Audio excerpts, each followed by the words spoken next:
Парното поскапува за да се подобри грејењето. Од 1 декември за најголем дел од потрошувачите цената се зголемува за околу 6%. Железарското поскапува за 7,6%, а на приклучените на топланата Скопје Север сметките ќе им пораснат за 7,7%.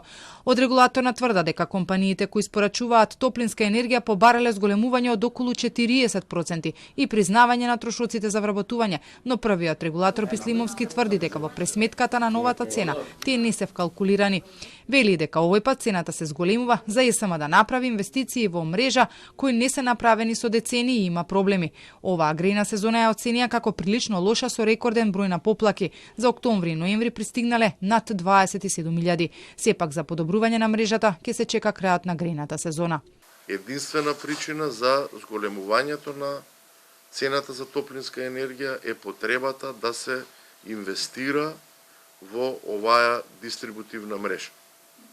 Сакам да ги повикам граѓаните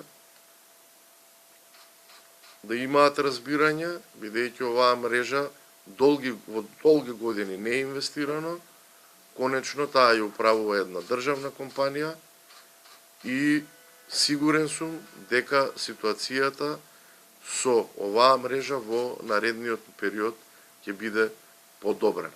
Идната недела треба да има одлука и за нова цена за пренос и дистрибуција на струја, но тука нема да има промени. А какви сметки за електрична енергија ќе добиваат граѓаните од јануари по одлуката за поскап мегават за домакинствата ќе се знае на средината на декември, кога се очекува универзалниот снабдувач да ја формира новата цена на струјата.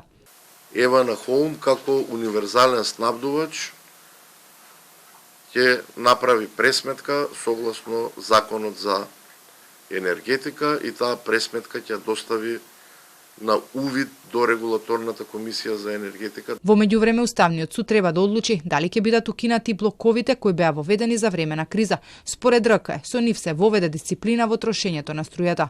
Новата цена пак на парното требаше да се донесе уште во текот на летото, но се чекаше извештајот од бирото за проценка.